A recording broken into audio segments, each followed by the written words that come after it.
what could he have seen? Because he's not going to break the attorney-client privilege. But right. Man, he like deuces. Yeah. Hey, but Diddy ain't seeing the outside of jail. Like, that's it. I don't know how much time he's going to end up doing, but at this point, that's just going to be where he is for the rest of his life, period. I thought people knew not to leave evidence in text messages. Yeah. People ain't learning. And people love a good receipt. Yes. So you don't clean that up. That's all on you. Hello, everyone, and welcome to Six Heart Media, Six Heart Production. Brian H. Waters. Now I'm joined by my lovely better half, the one, the only, Miss Queen PR. How are you this evening? I'm good. How are you? I'm good. A few things on the docket that I can't wait to talk to you about, as always. But, I just wanted to check in first before we jump right into it. Just, see how you feeling. I'm good. It's been so much going on. I love that we're getting into some of these hot topics. Yeah, and I also want to thank the people for all their support as well. Just especially people who've been checking out us on all social media platforms and our YouTube shorts. We can see a lot of people rocking with a lot of things that we've been talking about. But today, first thing I want to talk about, we're going to start positive. We're going to start real positive. Time Women of the Year, A'ja Wilson and Jordan Chiles. Now, congratulations to them. Yes, I was so excited to see that. You think about, what A'ja Wilson has done for the game of women's basketball. Her impact in South Carolina, we mentioned a few weeks ago how she had a trophy, a statue. And then, no, they didn't three-peat, but she was a driving force to setting records this year. And also just, back-to-back champions. That was big. And Jordan Chiles just grabbing the industry by storm, So I'm excited. What you think about those ladies? I wasn't all the way surprised by A'ja Wilson. Like you said, her team might not have made history with the three-peat, and it's not an easy thing to do, but she was still one of the best players in the league last season, and her star continues to rise. She just dropped that satin line hoodie with Nike. So she's doing a lot, and she's definitely setting the bar for being a successful women's basketball player. So I wasn't surprised when she was awarded that honor. And Jordan Chiles had a crazy year as well. I think her resilience is something that I admire personally. Everything that she went through after the Olympics and then returning to college and still competing at still such a high level. So I admire Jordan Chiles a lot. So there's so many options, to be completely honest with you, but I'm glad that those two ladies were the ones chosen. Yeah, me too. I'm always happy to see Black women get their just due. I was watching earlier when I was doing some work. I had the women's basketball game on. USC, they got a big win today, of course, but it was great to see Cheryl Miller in attendance, and then they were showing like her career average, and Juju Watkins is somebody who's passing her right now. If she continues, she'll average more than her. But to see Cheryl Miller getting her flowers, because we mentioned this time and time again, somebody who didn't have a WNBA to participate in. And now, people like A'ja Wilson can reap those benefits of everything. So that was exciting. I'm going to pivot real quick because I brought up Juju Watkins. Did you see Sanaya Lathan, who was at the game? She was at the USC game, and she put over Juju, and Juju was happy about that. Yeah. But did you also see the clip from Love and Basketball this week? Yes, I did. I love when they make those correlations, especially because it's like a fictional character that Sanaa Lathan played. Like, it's not like she really played for you. You know what I mean? So it's the fact that he has endured so much that Mm-hmm. Sanaa Lathan can't even go to a basketball game without the comparisons, I think is really cool. And Juju is such a star. So I love that celebrities are going to see her, and Yeah. is you can make those references that we all Mm-hmm. recognize. I love stuff like that. Yeah, me too. Me too. You sent me something on Friday. Oh, I sent it to you. One of us. You know how we do. I want to talk about this with you because I want to know how you feel about your New York Yankees. You know, the biggest story was now they can have facial hair. Mm. And you know, that was a big deal. Now, I have to say this as an Orioles fan. Damn it. And the reason why I say that is because I like to believe that a number of great players were swayed not signing with the Yankees because Because of they that? did. Yeah, because they didn't want to cut their facial hair. But you know, it's an outdated policy. A lot of people say, and but yeah, now the Yankees can have facial hair. Did you talk to your dad about that? I have not yet, Mhm. but we always joke about how the Yankees is such a, I don't know if conservative is the right word, but image is everything to be a Yankee. There Mhm. are so many rules to keep the brand to, be a certain way. And it's not Yeah. easy. And why, like, we admire somebody like Derek Jeter, who was able to be the face of the Yankees for so long and not get into any crazy scandals and stuff like that. So I am excited to talk to him about it and see what his thoughts are. But it is a game changer. It's huge. It was like huge news when it first dropped Mhm. because it was like, wait, what?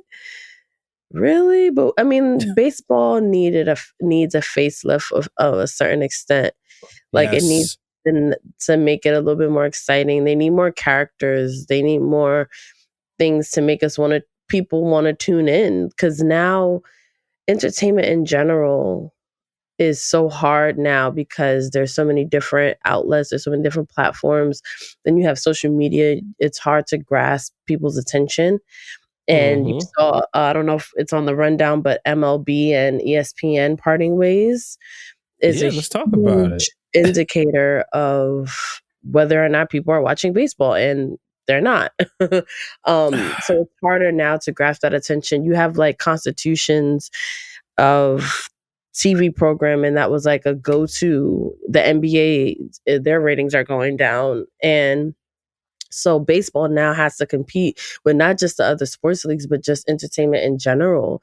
So Yeah. I think loosening up a little bit, baseball needs to do. I think for young people, we want them to be attracted to baseball, even if they don't watch baseball. We want them to watch the people that are playing. So letting the players be more of themselves, having a beard, having a mustache, even if it's that small, can just change how people are entertained by the sport, because now baseball has to compete with so many different things to be interesting nowadays. So I think this is a good step in the right direction with making baseball cool again.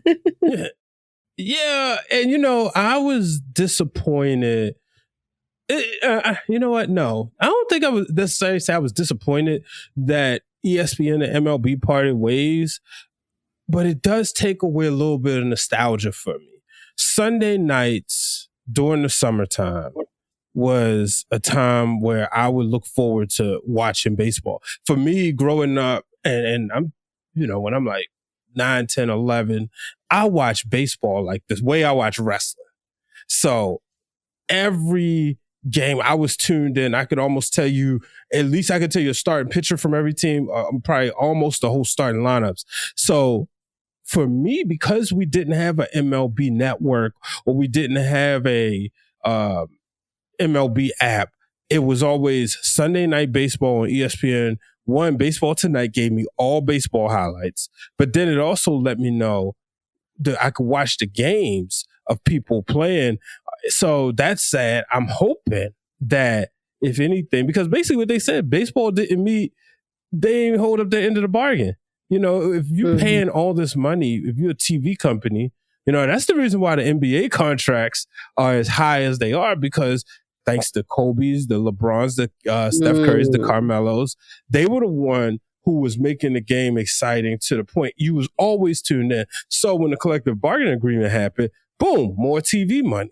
So, and I know we do talk about the WNBA a lot, but it is on the rise. This is what we're all hoping for as fans of the W, that the Angel Reeses, the Caitlin Clarks, the Breonna Stewarts, all of them can make the game so exciting that the TV contracts will say, all right, now we're going to spend $1 billion into the WNBA, because ultimately that's what helps the money go up. But, you know, we can get this out the way, because I know you've been waiting to bring it up on the show.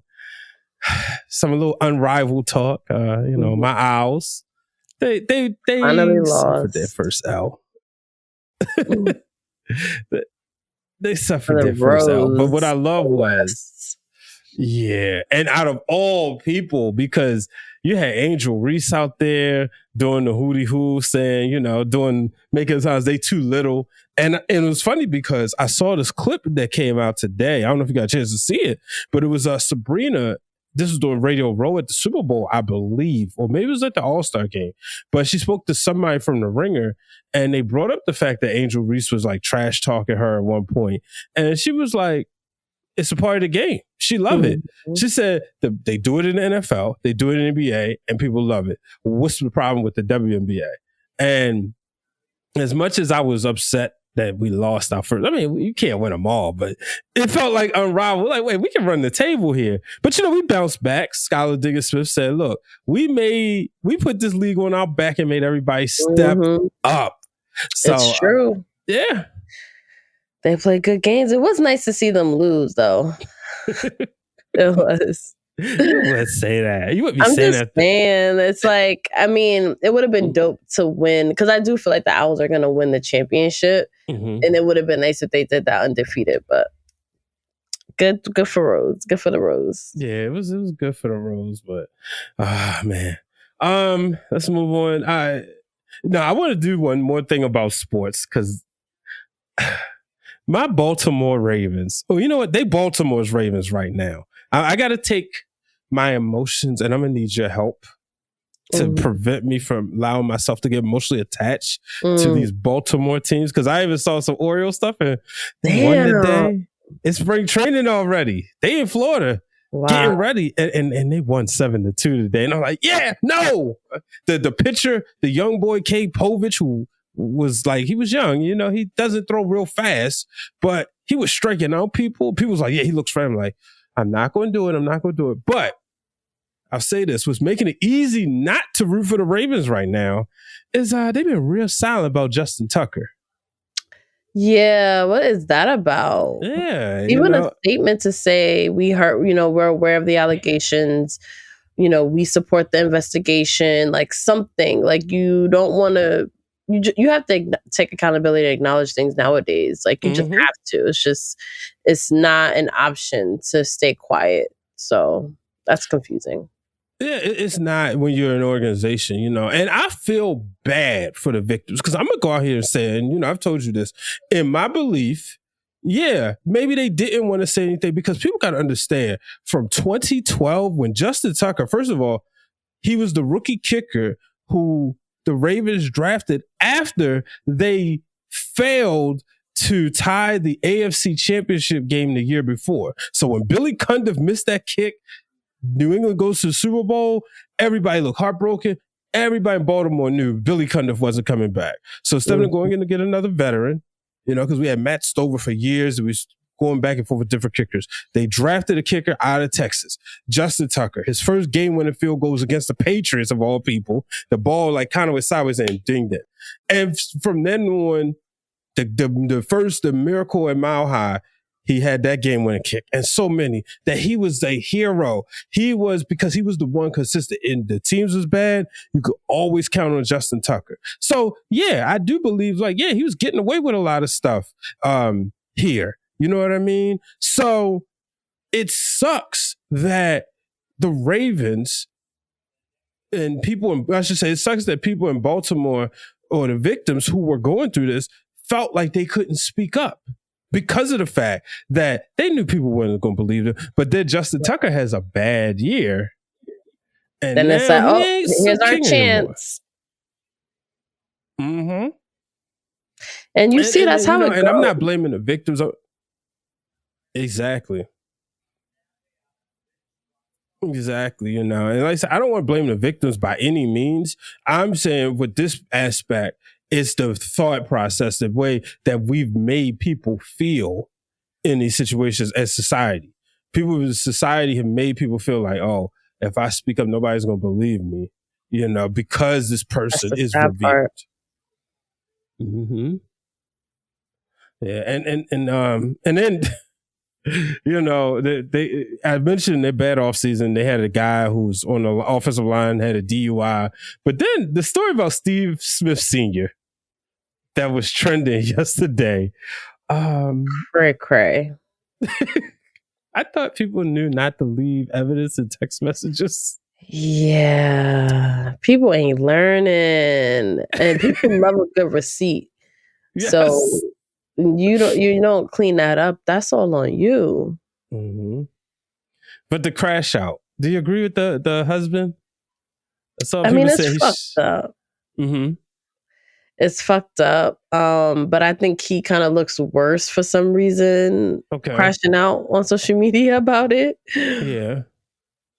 So I don't know. I'm a very private person. So my instinct is never to like blast something on social media, no matter how hurt I am. Mm-hmm. So I'm always going to be like, when I see that, I'm like, there could have been other ways to do it. But it's also just a wild situation that you just kind of sometimes have to be like, y'all, look at this. Yeah. And it sucks because it's like, they were, former co-workers, and Steve Smith is, he's not really a Baltimore icon because he made his, he's going to be a Hall of Famer. And if they were to wear hats, he would wear a Carolina Panthers hat. But Carolina basically, they mutually parted ways. He signed with Baltimore and was still dominant. And the city loved him. And so, and apparently somebody in the marching band did too. So, I feel bad for everybody in the situation. And I guess it's like, well, why you feel bad for him and her? But it's just because it's like, at the end of the day, it's still a private matter, and I don't think, it doesn't deserve, like, it didn't deserve all that. But hurt people deal with how they hurt. Yeah, you're right.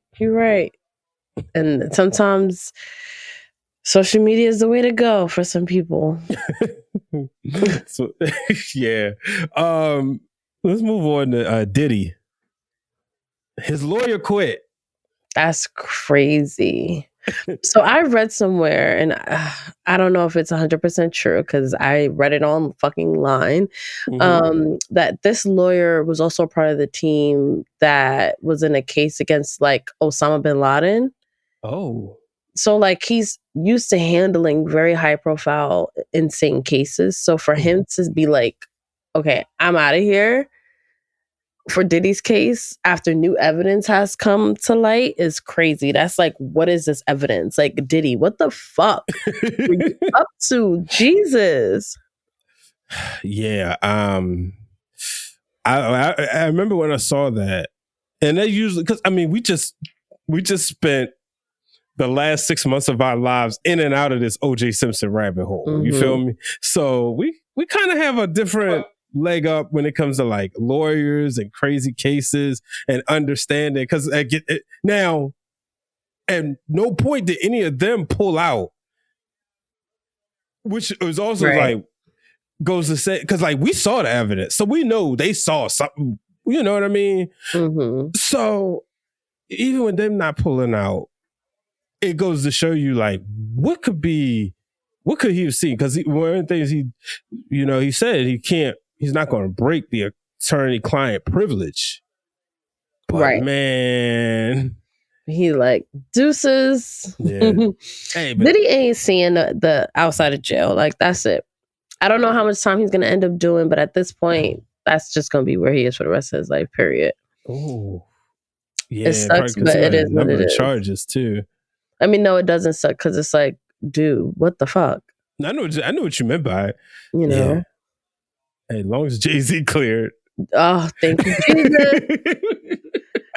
That was stressful. Yo, But my man is in the clear. Yeah, look. Yeah, it's easy to put down some Diddy songs. Some of Jay songs, I ain't gonna hold you. It would have been tough. It would have been very tough. I mean, I would have had to do can't even think about it, but he's innocent, so I don't have to. Right, I was gonna say. You don't have to. You know what? I saw some positive Drake news this week. You know, Drake? Yeah, Drake. Okay. Yeah, saw some positive news. He told there was a woman in the pit, like the mosh pit, and he told them put her in VIP because she was pregnant. Oh. And I was like, yo, that's what I'm talking about. Like, okay. You know, and I just wanted to shine a light on that because I know Drake fans think we just hate him. No, he's easy material because Kendrick kept going back and forth. But I thought that was very nice of him. I also read that, you probably saw this, that he's tied Jay-Z with the most #1 albums in the Billboard 200 history. Oh, 14 wow. each. That's insane. Yeah. I mean, you said it. Drake is going to be Drake. You know, he's still, you know, it's a lot to respect him about. Mm-hmm. Oh, definitely. And like, he lost a rap battle with someone who won a Pulitzer Prize. Mm-hmm. So it's like, Drake's still gonna be Drake. He corny. He get corny about a day, but he makes music that resonates with everyone, and that will never change. So it is what it is. Yeah. Did you see the Billboard Top 25 songs list? Top 25 R&B of the top Rolling Stone's greatest R&B songs of the 21st century. No. Oh, you didn't? I have not. All right. What do you think? Just off the top of your head, what do you think is #1? Oh gosh. Oh wait, I might have seen the top 10 on Boardroom. Is it Confessions? Yes. Okay, yeah. So then I did see that. I was not mad at the top 10 from what I saw. Okay. I love how many Black artists were on there, first of all. Yeah. And it also is interesting to what's considered like an R&B song, because some of those songs were so popular that you're like, oh yeah, that is an R&B song.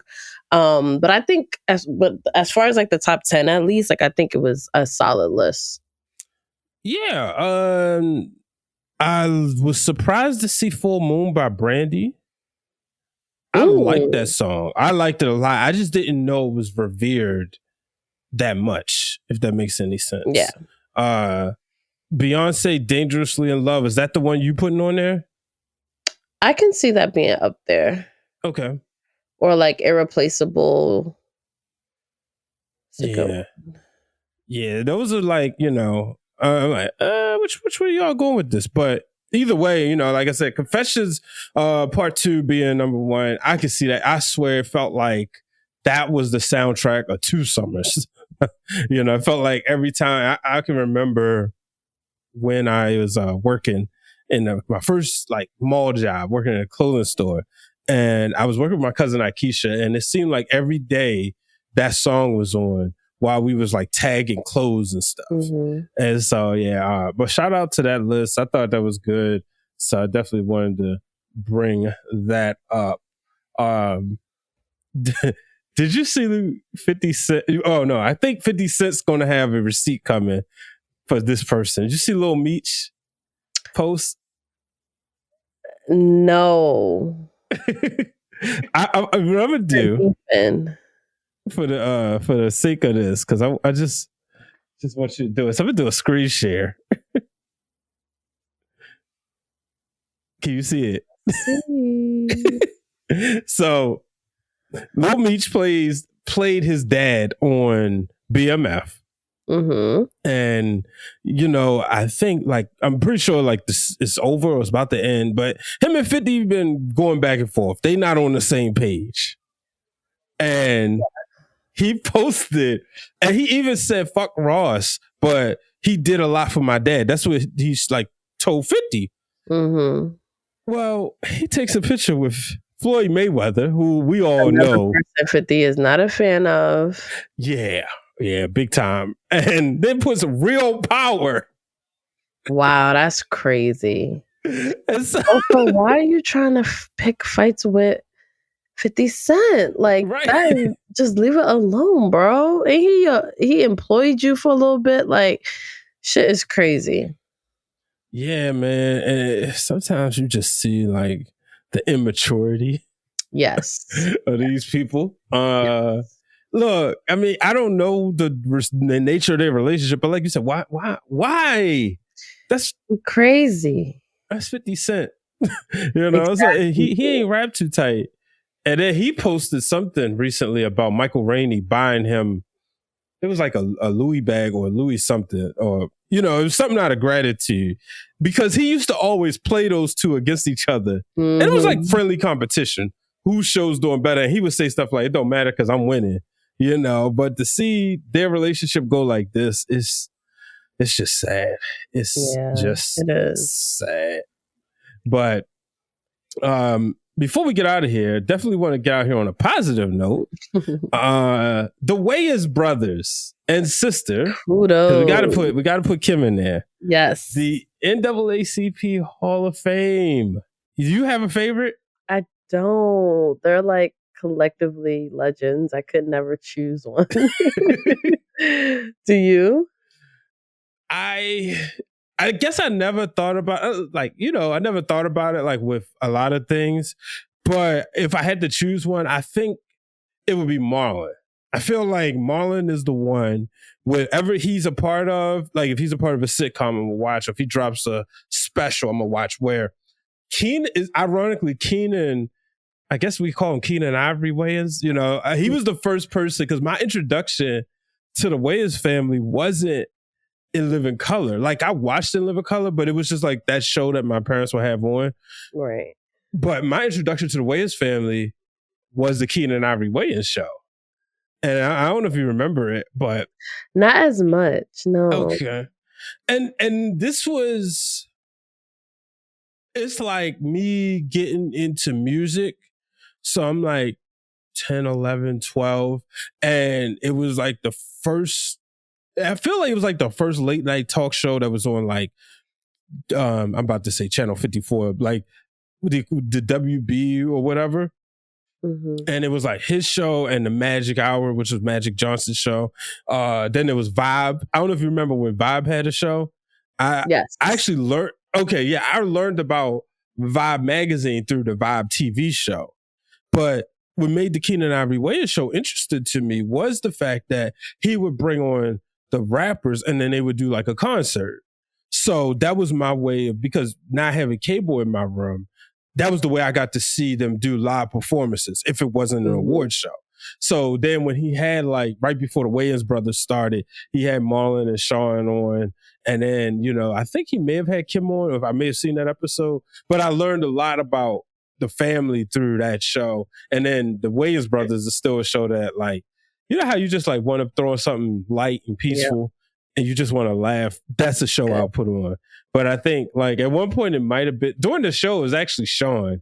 But then like afterwards, I think it's more so Marlon and Marlon's probably my favorite. Okay. That's valid.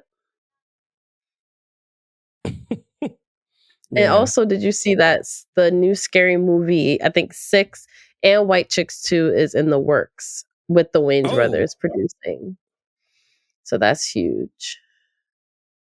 Yeah, I do want to watch Papa's House.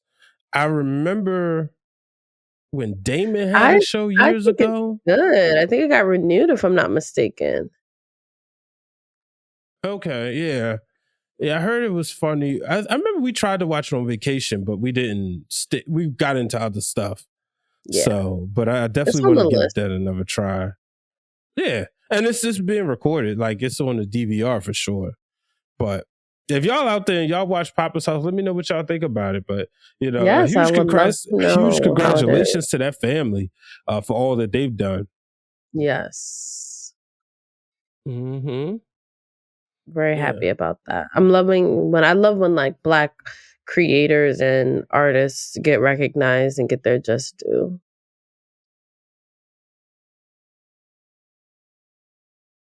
Oh, 1,000%. 1,000%, and this is huge, because listening to Marlon Wayans on the Shannon Sharp Club Shay Shay podcast, you hear how much he loves his family. And like he talked about, he had all his heroes right there. And Wow. I love when people give props to their family. You know what I mean? It's like Me one of the too. many reasons you and I connect. But like just to see him, just like you see a lot of drama and stuff, but you see like in this case, like, no, this is, he adored them and how his brothers, they didn't give him nothing. They made him earn it. He said They had to rewrite scripts. So I thought that was just an awesome, awesome tribute. Taught them morals, taught them values, and they've been able to endure in Hollywood this long because they were taught those values. So love that. All right. So that'll do it. Any final thoughts, Queen PR? Yeah, I'm excited for the Unrivaled playoffs and the future of women's sports in the moment. And yeah. Yeah, me too. I'm definitely excited. March is right around the corner, and that means that we will have the women's basketball tournament.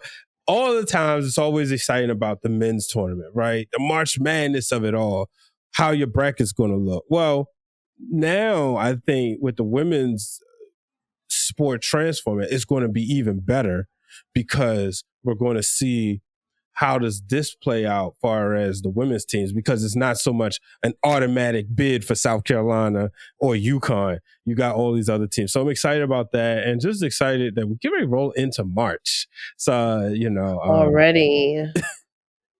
Yeah. And they say it comes in like a lion and leaves like a lamb. So, I'm excited about that. But, I definitely want to encourage people to thank everybody for subscribing thus far and keep hitting the subscribe button. Share this content with your friends. We do have some more content as far as like some of our podcasting tips and professional tips coming along. Yes. I was talking to Queen PR about some technology things that I wanted to produce on the channel that I'm excited that her and I are going to work on together. So that's going to be a lot of fun. And then, maybe we even do some Q&As with each other about, our day-to-day steps in producing a podcast, like how yours varies from mine. I just came up with that on the fly. She may tell me cut that from the show, y'all. No, but let the people know where they can find you. You can find me everywhere on socials at Queen3_PR and on Those Wrestling Girls YouTube channel every Monday night for Spotted, where WWE news meets pop culture. And of course, check out our flagship show exclusively on Revolt Podcast. Make sure y'all check it out. Y'all know, find me on the Ringer Wrestling Show, Ringer Wrestling Worldwide, Masked Man as the producer, and sometimes, fill in co-host or chime in. But also the Wrestling Realm Now podcast each and every Wednesday night. Break it down with Brian H. sporadically, most of the time, once a week towards the end of the week. And make sure y'all stay tuned right here. And remember, don't let nobody place a ceiling above your success. Do not let anyone tell you can't do it, and just continue to win the day. So long, everybody. Bye.